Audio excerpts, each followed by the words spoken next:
1,00,000 కోట్ల వ్యయంతో 86 ప్రాజెక్టులను తీసుకొచ్చారు. సుమారుగా 1 కోటి ఎకరాలను కొత్తగా సాగులోకి తీసుకురావాలని భావించి 2004లో ఆయన ముఖ్యమంత్రిగా ఉన్నప్పుడు ఒక ఆలోచన చేసి దాన్ని ప్రాక్టికల్గా తీసుకొచ్చాడు.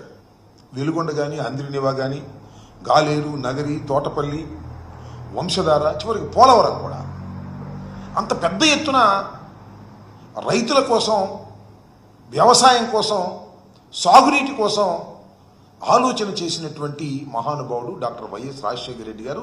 జలయజ్ఞం కొన్ని ప్రాజెక్టులు పూర్తి చేశారు కూడా, 23 ప్రాజెక్టుల దాకా పూర్తి చేశారు. చంద్రబాబు నాయుడు గారు తర్వాత వచ్చిన తర్వాత జలయజ్ఞం నాదేనంటాడు. పోలవరాన్ని నేనే సృష్టించానంటాడు. పోలవరం కోసం తాపత్రయపడ్డానంటాడు. ఆయన 14 సంవత్సరాలు ముఖ్యమంత్రిగా ఉన్నప్పుడు పోలవరం గురించి ఆలోచించిన సందర్భమే లేదు, జలయజ్ఞం గురించి ఆలోచించిన సందర్భమే లేదు, నీటిపారుదల ప్రాజెక్టుల గురించి కనీసం ఆలోచించుకోకుండా టెక్నాలజీ గురించి గొప్పగా ఆలోచించానని పదే పదే చెప్పుకునేటటువంటి వ్యక్తి.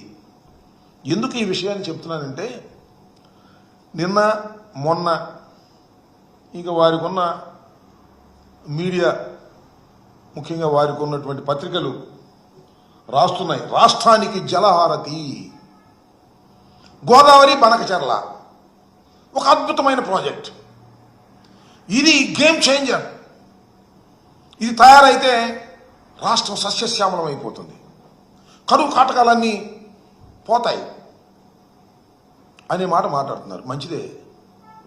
అసలు ఈ గోదావరి బనకచెర్ల ఈయనే కనిపెట్టినట్టు, ఈయనే దాన్ని ప్రారంభించబోతున్నట్టు చెప్పేసుకుంటున్నాడు. వాళ్ళు రాసేసుకుంటున్నారు. అమాయక జనం నిజం అనుకుంటారేమని మాకు అనుమానం. అందువల్ల నేను ఈ విషయాన్ని మీకు సవివరంగా సాధ్యమైనంత వరకు వివరించాలనే ఉద్దేశంతో మీ ముందుకు రావడం జరిగింది. ఏ విధంగా అయితే జలయజ్ఞం నా సొంతం అని ప్రచారం చేసుకుంటున్నారో, ఇవాళ గోదావరి బనకచెర్ల స్కీమ్ కూడా, అంటే నదుల అనుసంధానానికి సంబంధించినటువంటి ఈ స్కీమ్ కూడా తనదేను అని ప్రచారం చేసుకునే తాపత్రయాన్ని మనం ఇక్కడ చూస్తున్నాం. అది కరెక్ట్ కాదని చెప్పేటటువంటి ప్రయత్నమే నాది. ఏ ప్రాజెక్ట్ అయినా నేను మనవి చేస్తున్నా, ఈ రాష్ట్రంలో వ్యవసాయానికి, నీటికి సంబంధించిన ఏ ప్రాజెక్ట్ అయినా డాక్టర్ వైఎస్ రాజశేఖర రెడ్డి గారే శ్రద్ధ చూపాడు.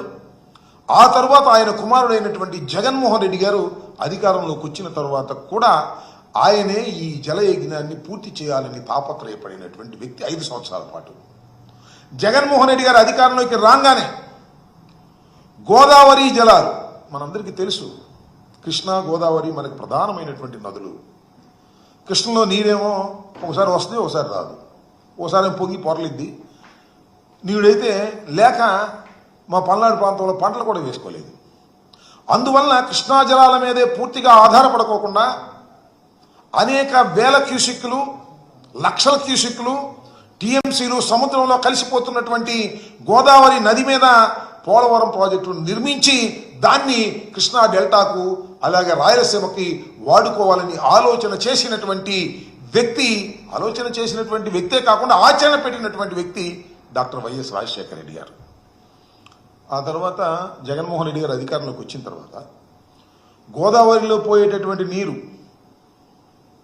2000 టీఎంసీలు పోతూ ఉన్నాయనేటువంటి భావన చాలామందిలో ఉంది. దీని నుంచి కొన్ని టీఎంసీలను మనం కృష్ణా జిల్లాలకు వాడుకోవాలి, రాయలసీమకు వాడుకోవాలని, కృష్ణా డెల్టాకు కావాల్సింది వాడుకోవడం కోసం కాలువలు తవ్వారు, నిర్మాణం జరుగుతూ ఉంది. అది ఒక అంశం. ఈ గోదావరి బనకచెర్ల 3 దశల్లో పూర్తి చేయాలి అని ఆలోచన చేసినటువంటి మొదటి వ్యక్తి జగన్మోహన్ రెడ్డి గారు. ఇతని ఆలోచన కాదని మనవి చేస్తున్నా. చంద్రబాబు నాయుడు గారి ఆలోచన కాదని మనవి చేస్తున్నా. ఆయనకి ఇలాంటి ఆలోచనలు రావని కూడా ఈ సందర్భంగా నేను చెప్తున్నా.